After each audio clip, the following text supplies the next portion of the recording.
दैत्य बना दिया, कई बार राक्षस बन गए इन पाखंडियों के कारण।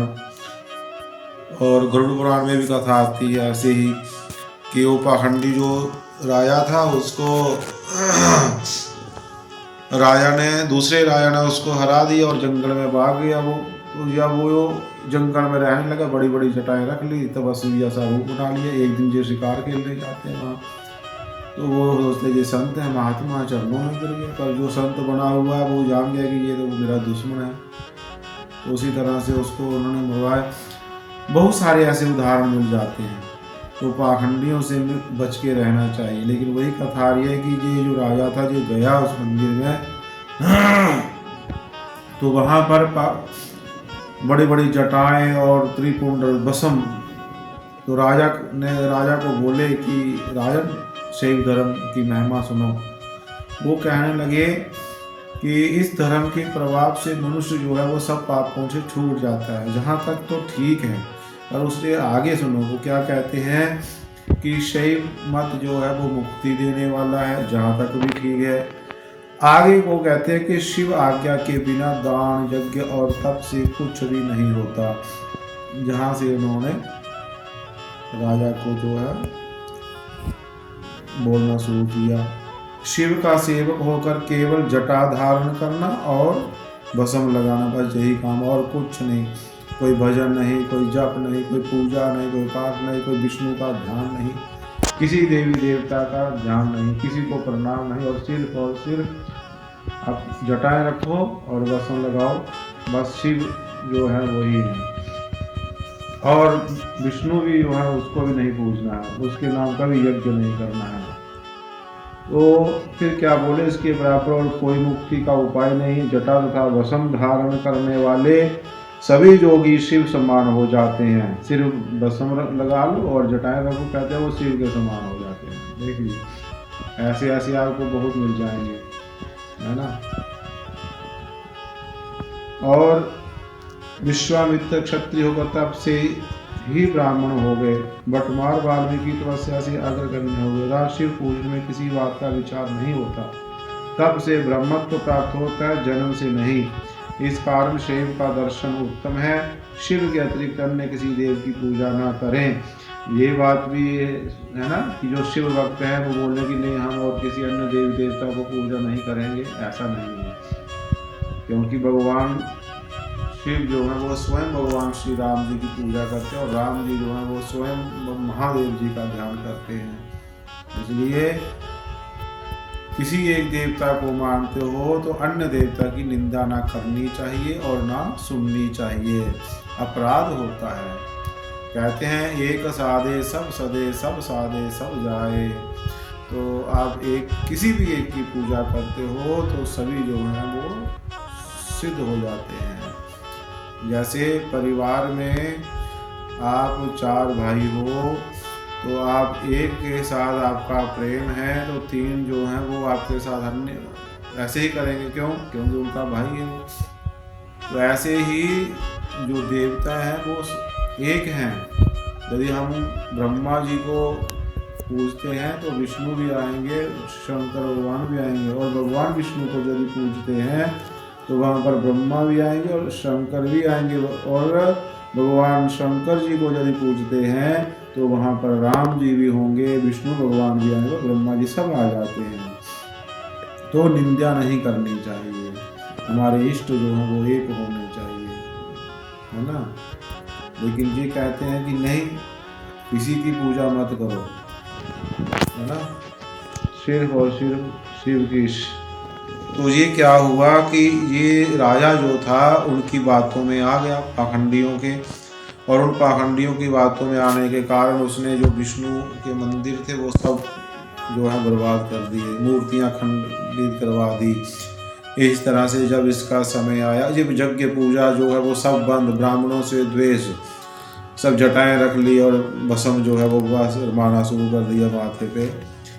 और जब इसका समय आया मृत्यु को प्राप्त हुआ तो कहने लगे कि ये जो है ये वहाँ नरकों में जाते हैं, रोरवादी नरक में जो है ये जाता है फिर वहाँ पर, और कई तरह के नरक उसको प्राप्त होते हैं। 8 इसमें बताया गया है कि 8 युग तक जो वो राजा था वो नरक में रहा है। 8 युग तक वो नरक में रहा और नरकों के बाद आने के बाद फिर वो राजा जो है द्रविड़ देश, फिर वो वहाँ पे जा कर के एक उसे बंदर का रूप प्राप्त हुआ है। तो लोमश ऋषि जी कहते हैं, हे द्विज, अब जमलोक में उस राजा को दुख देने वाली गति को, कहते हैं कि बड़ा दुख हुआ उसको वहाँ पर भी। और जो जमलोक में जाते हैं, जमलोक में तो बड़े कष्ट होते हैं। आपको गरुड़ पुराण हम सुना चुके हैं कि कौन कौन से जो रास्ते से कौन कौन से लोग जाते हैं, पापी लोग किससे कौन से रास्ते से जाते हैं, पुण्य आत्माएं लोग कौन से रास्ते से जाते हैं, और जो भगवान शंकर को मानने वाले, विष्णु को मानने वाले, सूर्य भगवान को मानने वाले, माता रानी को मानने वाले, हवन यज्ञ पूजा पाठ व्रत नत जो रखते हैं, वो कौन कौन से रास्ते से वहाँ जाते, ये सब हम वहाँ गरुड़ पुराण की कथा में कह चुके हैं। तो आप उसमें जा कर के गरुड़ पुराण की कथा सुन सकते हैं। तो कहते हैं कि ये जो है इसे बहुत वहाँ दुख मिला है फिर इस राजा को। और ये जो राजा था 8 युग, मतलब युग लगा, 8 युग, कितने युग होते हैं, तो इसको 8 युग जो है वहाँ पर नरक में ये पड़ा रहा है जो, और वहाँ पड़ा रहा। और ये फिर अंत में ये पिशाच की जोनी में आया। और जब इसे देवदूती नाम के जो व्यक्ति मिले हैं, ऋषि मिले हैं, फिर से इनकी मुलाकात होती है, तो फिर उनको ये कहते हैं कि आप माघ मास का विचार करके तुम प्रयागराज में स्नान करो। तो ये प्रयागराज में जाते हैं, तो इससे उनके पूर्व जन्म के जो पाप हैं उससे उन्हें छुटकारा मिल जाता है, उससे ये मुक्त हो जाते हैं और ये स्वर्ग लोक में चले जाते हैं। इसलिए जेन केन प्रकारेण प्रयागराज में जो है वो स्नान करना चाहिए। और फिर आगे कह रहे हैं कि पिशाच कि केरल देश के एक ब्राह्मण किस प्रकार से मुक्त हुआ, सो वृत्तांत मुझे सुनाइए। कि कोई केरल देश के ब्राह्मण थे, उनसे भी कोई पाप हो गया, तो वो कह रहे हैं कि उनको वो कैसे मुक्ति मिल गई। तो वो कहने लगे कि केरल देश के वसु नाम वाला एक वेद तथा वेदांत का पारंगत ब्राह्मण था, मतलब, और वो राजा के जहाँ वो रहते थे। एक दिन क्या हुआ कि उस राजा ने उसे बहुत सारा धन इत्यादि दिया और बोले कि ये जो है आप ब्राह्मणों में बांट दीजिएगा। बहुत समय तक वहाँ पर हो रहा है। तो वो कहने लगा, वो लोभी थे, थोड़े से लालची थे। तो देखिए, लालच जो है वो ठीक है, होना भी चाहिए, लेकिन इतना भी नहीं होना चाहिए लालच जो आपको डुबो ही दे, जो आपको सब उससे धर्म भ्रष्ट कर दे, ऐसा भी नहीं होना चाहिए, इतना भी नहीं होना चाहिए, लालची नहीं होना चाहिए व्यक्ति को। तो जितना भी वो धन था वो तो उसने किया, जितना दिया था राजा ने, उसने उतना दान नहीं किया, थोड़ा सा दान किया, बाकी जो है स्वयं ही ले गया, अपने ही घर ले गया। ऐसे ही कई कई जगह पे हम देखते हैं कि लोग जो हैं किसी को अन्य को दे देते हैं कि जो मेरे नाम का ये वस्त्र दान करवा दो, मेरे नाम के ये वस्त्र कर दो, मेरे नाम के, आप तो दे देते हो ना, आप अपने से कर देते हो, आपका तो कल्याण है। लेकिन आपने वस्त्र दिए, जहाँ पैसा दे दिया कि हमारे नाम से किसी माताओं को रोटी खिलवा देना, जहाँ हमारे नाम से कोई यज्ञ करवा देना, हमारे नाम से हवन कर देना, आगे वो जो नहीं करता है तो आप तो उसे लगता है आपने तो अपने से अपना कर्म वो कर लिया। अब जो है वो अच्छा बुरा जो है वो उस पर निर्भर करता है। तो ऐसे ही ये जो थे इन्होंने नहीं किया, राजा ने बहुत सारा धन दिया था। तो फिर क्या होता है कि वो जो पंडित जी थे वो अगला जन्म जो है उनको सारस का मिलता है और उनकी पत्नी को सारसी का जन्म मिलता है। पूरी कथा सुनिएगा, ये बहुत सुंदर कथा है ये। सारसी का मिलता है। और जो राजा था उसको बंदर का जन्म मिलता है। ध्यान से कथा सुनिएगा। कहते राजा बंदर क्यों बना वो भी सुनिएगा, किस कारण से राजा जो बंदर बना है वो बता रहे हैं। एक बार क्या हुआ, ये जंगल में थे, तो ये सारस जो था ये सो रहा था। अब जी पूर्व जन्म में जो पंडित जी हैं और इस जन्म में जो सारस बन गया है, ध्यान से कथा सुनिएगा। तो ये सारस सो रहा था, तो सारस की जो पत्नी सारसी थी वो ऊपर वृक्ष पे बैठी थी। ऊपर बंदर था, बंदर जो है वो नीचे आता है धीरे धीरे धीरे धीरे करके, और सारस के जो है वो पाँव पकड़ लेता है।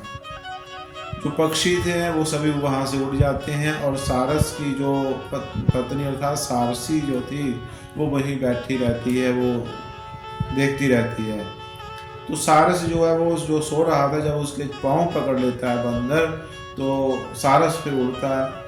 तो सारस जो है वो उसे कहता है, उस बंदर से कहता है हे श्रेष्ठ वानर, अपनी जाति की समृद्धि के बल पर मैं तुम्हारे पूर्व वृत्तांत को कहता हूँ, सुनो। सारस कह रहा है कि हे बंदर, मैं तुम्हारे पूर्व जन्म का जो वृत्तांत है, मैं कहानी है, जो कथा है, तुम पूर्व जन्म में क्या थे, मैं सब कुछ जानता हूँ, तुम सुनो उसे। तुम पूर्व जन्म में पर्वतेश्वर विंध्य पर्वत के राजा थे, और मैं अति पूज्य ब्राह्मण तुम्हारे कुल का पुरोहित था। ये पिछले जन्म में ये जो सारस है जिसने बंदर ने इसको पकड़ रखा है, ये सारस पिछले जन्म में पुरोहित था, और जो बंदर है वो राजा था। वो कह रहा है तुम राजा थे, मैं तुम्हारा पुरोहित था। और क्या कह रहे हैं, राजा होकर भी तुम अपनी प्रजा को पीड़ा दिया करते थे, विवेकहीन होकर तुमने बहुत साधन इकट्ठा किया, मतलब तुम अपनी प्रजा को बहुत कष्ट दिया, तुमने बहुत लोगों को सताया, दुख दिया, और बहुत सारा धन जो है वो तुमने इकट्ठा किया। हे वानर, इस प्रकार प्रजा को अत्यंत दुख देने के कारण तुम अति दुखदायी कुंभी नामक नरक में फेंके गए। अक्षय बोले कि तुम नरक में क्यों गए? क्योंकि तुम जो हो कि तुमने प्रजा को दुख दिया, प्रजा को कष्ट दिया, इसलिए तुम जो हो प्रजा को दुख देने के कारण तुम्हें जो है कुंभी पाक आदि नरक तुम्हें प्राप्त हुए हैं। किसी को भी कष्ट देते हो तो कष्ट तो भोगना पड़ेगा ना। किसी को यदि हम जैसे बैंक में पैसे जमा करवाते हैं, अब धन जमा करवाते हो बैंक में, है ना, तो आपको सूद मिलता है ना, बाद में मिलता है कि नहीं मिलता है? हाँ बोलो, मिलता है ना। हाँ, तो वो जो सब आप बैंक में पैसे जमा करवाते हो तो आपको वहाँ कुछ प्रतिशत जो है सूद भी मिलता है। ऐसे ही यदि आप किसी को कष्ट देते हो, दुख देते हो, तो वो आपको इस सूद समेत जो है वो आपको वापस मिलेगा। इसमें कोई दोहराई नहीं है। अगर अच्छा करोगे तो अच्छा ही आपको सूद समेत जो है पुण्य प्राप्त होंगे, बुरा करोगे तो बुरा ही जो है वो आपके साथ भी वही घटेगा, लेकिन आपके साथ डबल होकर के घटेगा, बढ़ेगा, वो बढ़ करके वही चीज़ जो है वो होगी आपके साथ। तो इन्होंने प्रजा को दुख दिया। अब प्रजा को दुख दिया है तो रौरवादी नरक में जा करके इसको राजा को जो है वो डाल दिया। और जब इनको रौरवादी नरक में डाल दिया तो कहते हैं कि तुम 3000 वर्ष तक इस नरक की तीव्र अग्नि की यातना सहन करते रहे, शेष बचे पाप के कारण, और तुम बंदर बनकर मुझको मारना चाहते हो। कितने साल तक रहा वो उधर? 3000 वर्ष तक नरकों में वो घूमता रहा। वो एक जोड़ी से दूसरी जोड़ी, दूसरी तीसरी थी, इस तरह से वो। और कहते हैं पहले तुमने ब्राह्मण के बगीचे में बिना उससे पूछे अपने बल से लूटकर उसके पके केले खाए, है ना।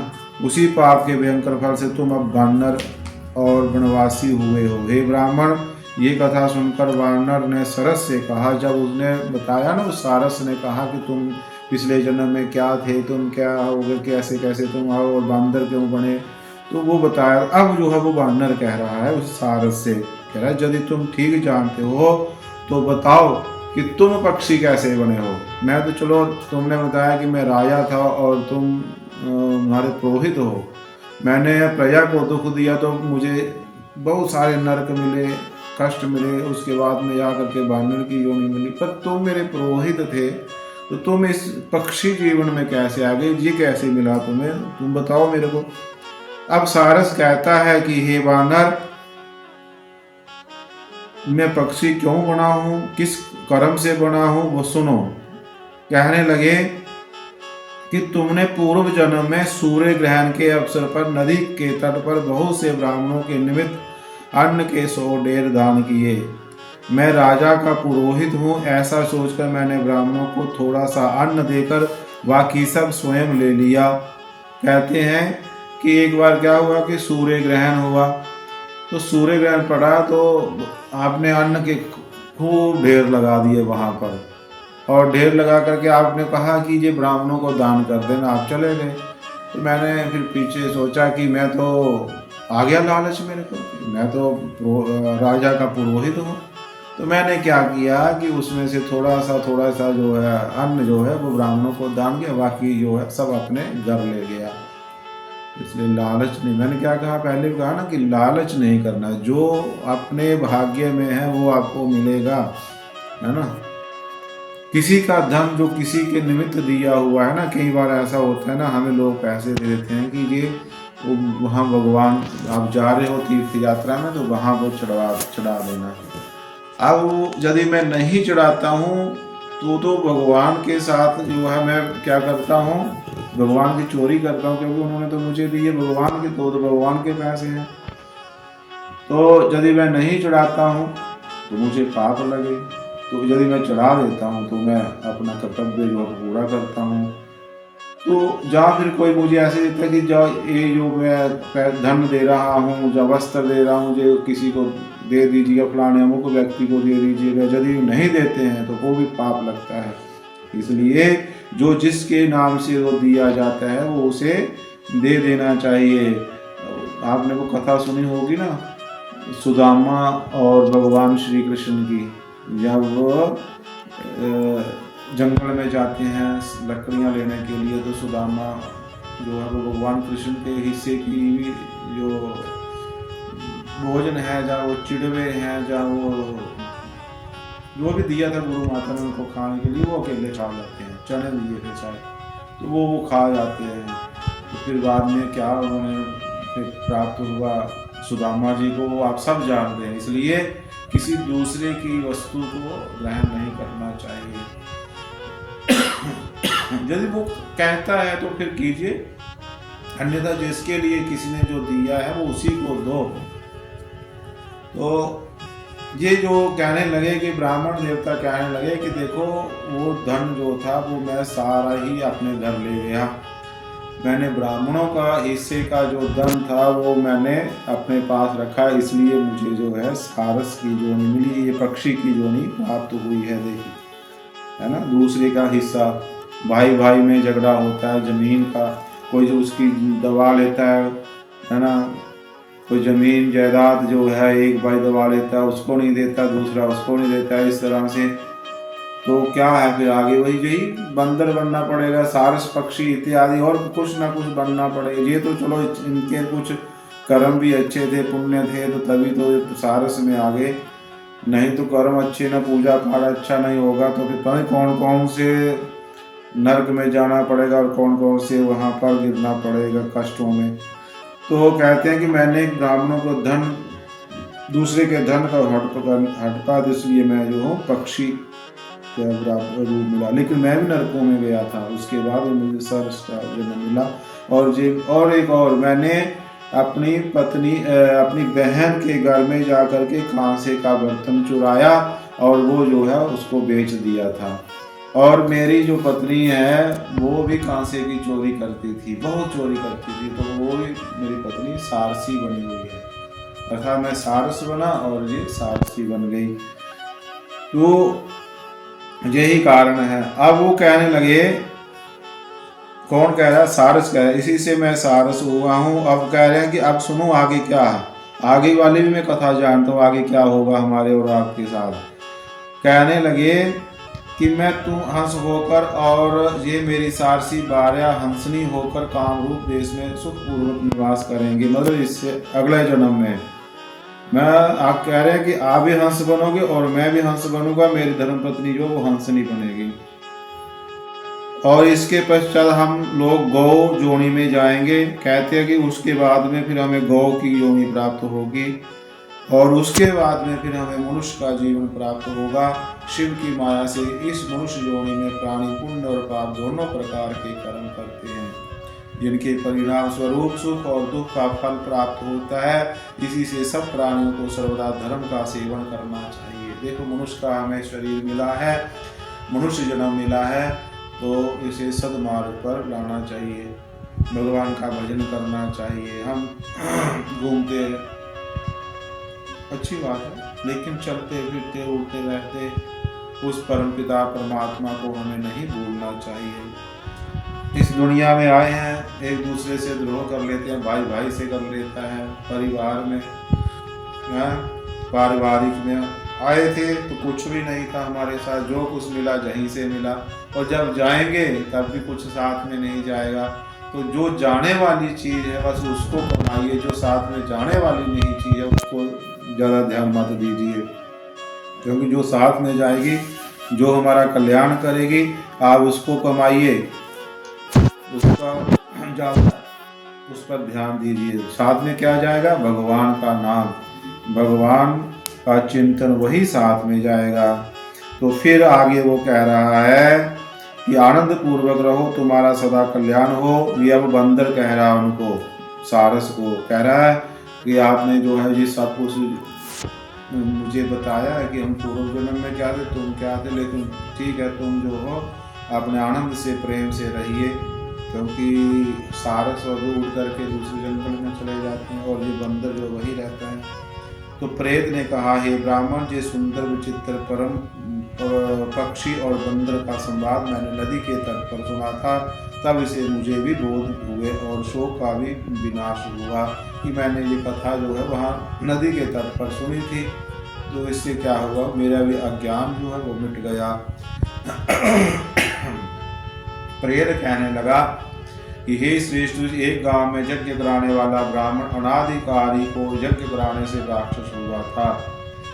कहने लगा कि एक गांव में क्या हुआ कि एक ब्राह्मण थे कि जिनके घर में यज्ञ नहीं करवाना चाहिए उनके घर में भी जाकर के उसने यज्ञ करवाया है वो, और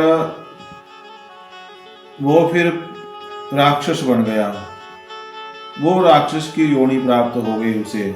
8 वर्ष तक वो जो है वो फिर घूमता रहा, और एक दिन क्या हुआ कि उसके पुत्र ने उसकी जो हड्डियां थी गंगा जी कंखल में तीर्थ में फेंक दिया। उसी क्षण वह दुखदायी राक्षसत्व से मुक्त हो गया। इससे सिद्ध होता है कि गंगा जल की बड़ी अद्भुत महिमा है कि ये जो हरिद्वार में गंगा में जो है वो अस्थियां विसर्जन करते हैं, जो भी एक भी अस्थि उसकी यदि उसमें पड़ जाती है तो उसका उद्धार हो जाता है। अब गंगा की कहानी सुनिए, बहुत इसकी महिमा बताई गई है इसमें गंगा जल की। गंगा जल जो है वो अवश्य चाहे एक बूंद ही पीजिए रोज, लेकिन पीजिए गंगा जल का, क्योंकि भगवान शंकर अपने सिर पे धारण करते हैं गंगा को, तो कोई कुछ है तभी धारण करते हैं ना, उसमें कोई महत्व है, कोई महिमा है, तभी गंगा सिर पे धारण करते हैं। यदि गंगा की महिमा नहीं होती तो भगवान शंकर सिर पे क्यों धारण करते? तो उस गंगा की कोई महिमा है तभी पावन पवित्र है, तभी तो वो सिर पे धारण करते हैं। तो वो भी एक बूंद भी यदि कोई रोज प्रतिदिन गंगा जल एक बूंद भी यदि उसका सेवन करता है तो जन्म जन्मांतर के पापों से छूट जाता है। फिर वो क्या कह रहे हैं? कह रहे हैं कि मैंने प्रत्यक्ष देखा है वहाँ पर कि वो गंगा में वो अस्थियां पड़ गई और वो जो नरक में जा रहा था वो सीधा वहाँ से वैकुंठ लोक को चला जाता है गंगा। और फिर क्या कहते हैं, देवदूती जी ने कहा, ऐसे वचन सुनकर वह ब्राह्मण पति विस्मित हुआ। प्रेत पर कृपा करता हुआ विचार लगा कि संसार में पाप तथा पुण्य के फल प्रत्यक्ष देखने को मिलते हैं, देवदानव मनुष्य तथा कीड़े मकोड़ों का रोगों से पीड़ित होना, बाघ तथा जुआक और वर्ण नेत्रहीन था कुबड़ा ऐश्वर्य दरिद्रता। कहते हैं कि इस संसार में जो आता है तरह तरह के उनके कष्ट प्राप्त होते हैं और अपने कष्टों को भोगते हुए, इस संसार के दुख भोगते हुए वह जो है अपने आवागमन में पड़े रहते हैं। और फिर क्या कह रहे हैं लोमश ऋषि जी, वशिष्ठ जी कहते हैं कि हे राजन, दिलीप अछोत सरोवर में सब लोग स्नान करके संतुष्ट होकर सुखपूर्व स्थान पर पहुंचे। तब लोमश ऋषि बोले, संसार के इस सर्वश्रेष्ठ तीर्थ राज को श्रद्धा पूर्वक सब लोग देखो। वो कौन, वो जी कथा जो है वो 5 कन्याएं जो हैं, जो जिन पिशाच बन गई हैं, और वो जो एक देवदूती नाम के एक पुत्र जो है ऋषि कुमार, वो पिशाच बन गए, वो उनको लेकर के यहाँ आए, क्योंकि उनको पूरी कथाएं सुनाई ना, वो राजाओं की, बंदरों की, सबकी कथाएं जो सुनाई हैं, तो वो उनको सुनाते सुनाते कि माघ महीने में जो स्नान करता है उसका उद्धार हो जाता है। तो उन्होंने कहा भैया तुम मेरे साथ प्रयागराज में चलो, तुम्हारा कल्याण हो जाएगा। तो वो उनको लेकर के प्रयागराज में आते हैं और प्रयागराज में आकर के वहाँ पर जो है वो स्नान करते हैं। अच्छा, प्रयागराज जो है वो इतना पवित्र क्यों है? सिर्फ 3 नदियां हैं इसलिए? नहीं, ऐसा भी नहीं है। संगम ऐसा है, जो गंगा जमुना सरस्वती है वहाँ, वो तो है ही है, लेकिन वहाँ सुनिए क्या क्या, किस किस ने वहाँ पर पूजा करी है, प्रयागराज इतना पवित्र क्यों है। कहते हैं आप वहाँ पर गए होंगे, जो वहाँ पर गया होगा कमेंट कर देना कि हाँ मैं गया हूँ या गई हूँ, मैंने इसके दर्शन किए हैं। वहाँ पर आपने क्या देखा? कहते हैं वहाँ पर त्रिशूलधारी महादेव जी प्रकट हुए थे। देवताओं से सेवित यह अक्षय बरगद का वृक्ष है। वहाँ पर आपने एक अक्षय वट भी कहते हैं, वहाँ पर वो पेड़ जो है वो आज भी है, अक्षय वट है ना वहाँ पर, जिसकी जड़ जो है वो पाताल तक गई हुई है। वो आपने देखी होगी। हाँ जी महाराज, आपने देखी है? आप गए हैं? कितनी बार गए यहाँ? 2 बार गए। तो महाप्रलय के समय जब समस्त भूमंडल जलमग्न रहता है, समय जनार्दन भगवान इसी वृक्ष पर जो कि निंद्रा रहते हैं। जब ये प्रलय हो जाती है, दुनिया समाप्त हो जाती है, तो भगवान विष्णु जो है कहते हैं कि यहीं पर आकर के फिर विश्राम करते हैं। इसी जो अक्षय वट जो है अति प्रिय भगवती भागीरथी, जिसका सेवन सिद्ध लोग सिद्धि तथा मुक्ति प्राप्ति के लिए करते हैं, यहीं पर भ्रमण करती है, अर्थात बहती है। भागीरथी अर्थात गंगा भी जो है यहीं पर बहती है। इसका जल पीकर मनुष्य मुक्त होते हैं। हे मुनि, गंगा जमुना का संगम बड़े पुण्य से प्राप्त होता है। और फिर सुनो आगे क्या हुआ। त्रिशूलधारी महादेव जी ने त्रिपुर दैत्य का संहार यहीं पर किया था। आपने वो त्रिपुर जो राक्षस थे वो सुनी होगी कथा। त्रिपुर जो दैत्य थे उनका संहार भी यहीं पर किया था। और फिर क्या, प्राचीन काल में इंद्र के शाप वश स्वर्ग से निकाली गई उर्वशी को जहां पर स्नान, मतलब कि उर्वशी जो अप्सरा थी उनको वहां से निकाला गया, वो आई जहां उसने स्नान किया, उसको स्वर्ग की प्राप्ति हो गई यहीं प्रयागराज में। नहुस कुल के राजा जयाति ने वंशधर पुत्र को प्राप्त किया था। हे दूसरे, प्रयाग के पुण्य संगम में पुत्र चाहने वाले को श्रद्धा पूर्वक स्नान जो है वो वहां पर करना चाहिए। और प्राचीन काल में इंद्र ने यहीं पर स्नान करके अपनी माया से कुबेर के धन को पाया था। ये यहीं पर कह रहे हैं प्रयागराज में। इस तीर्थ में तप करके भारद्वाज, कश्यप आदि 7 ऋषियों ने सप्त ऋषि का उत्तम पद प्राप्त किया था। यहाँ पर प्रयागराज में ये 7 ऋषि थे, इन 7 ऋषियों ने यहाँ पर तप किया है और उनको सप्त ऋषि की उपाधि जो है वो मिली हुई है, वो यहीं प्रयागराज में। प्राचीन काल में इसी क्षेत्र में आत्म तत्वज्ञानी सनक आदि ऋषियों ने योग सिद्धि पाई थी। सनक सनातन जो भागवत कथा सुनते हो आप, सनक आदि जो ऋषि हैं कहते हैं उन्होंने भी यहीं पर तपस्या की थी। मुक्ति को चाहने वाले पुत्र तथा कन्या सब हमारे कहे अनुसार इस गंगा जमुना के संगम में स्नान करो। अब जो है वो गंधर्व 5 कन्याएं और वो जो ऋषि कुमार थे वो वहाँ स्नान करते हैं, और जैसे ही स्नान करते हैं पिशाच योनि से मुक्त हो जाते हैं। और उनके जो गंधर्व थे, उनकी कन्याओं के पिता जो थे वो बड़े प्रसन्न होते हैं, और देवदूती के पिता जो हैं वो भी बड़े प्रसन्न होते हैं। तो कहते हैं, हे लोमस ऋषि जी कहते हैं कि आपकी क्या आज्ञा है। तो उन्होंने कहा कि आपका बेटा जो है ये अब जवान है और इसने विद्या भी, शिक्षा भी ग्रहण कर ली है, तो अब इसे पानी ग्रहण कर लेना चाहिए। तो जो 5 कन्याएं थी उन्हीं से उनका भी पानी ग्रहण था, विवाह जो है उन्हीं से करवाते हैं। तो आज जो है ये माघ मास की जो कथा जो है समाप्त हो रही है। जहीं पर कह रहे हैं कि जो इस कथा को सुनता है, पुत्र चाहने वाले को पुत्र की प्राप्ति होती है, और धन चाहने वाले को धन की प्राप्ति होती है। भगवान जो एक कथा सुनता है, ये महात्म में जो पढ़ता है, जहाँ सुनता है, जहाँ सुनाता है, तो भगवान जो है उस पर बड़ी कृपा करते हैं, सब पापों से वह छूट जाता है, इस लोक में सुख पाता है और परलोक में भी वह सुख पाता है। तो आप सबको बहुत बहुत आशीर्वाद देते हैं हम। और कथा के बाद दक्षिणा भी दी जाती है, पता है ना? हाँ, तो हमारी दक्षिणा सिर्फ यही है, सब्सक्राइब करते रहिए, लाइक करते रहिए और शेयर करते रहिए ना। शेयर भी करते रहिए, सब्सक्राइब भी करते रहिए। और माघ मास की कथा जो है वो आपने सुनी है, तो चाहे एक दिन ही स्नान करना चाहिए, दान जो भी आपसे जो बन पड़े वो करना चाहिए। बोले बांके बिहारी लाल की जय, सच्चिदानंद भगवान की जय। नमः पार्वती पते, हर हर हर हर महादेव। आगे वाली कथा क्या सुनेंगे आप, वो आप हमें कमेंट करके बताइएगा। शिव महापुराण जहाँ कोई जो भी कथा, हम वो आगे कथा शुरू करेंगे। जय बोले हर हर महादेव।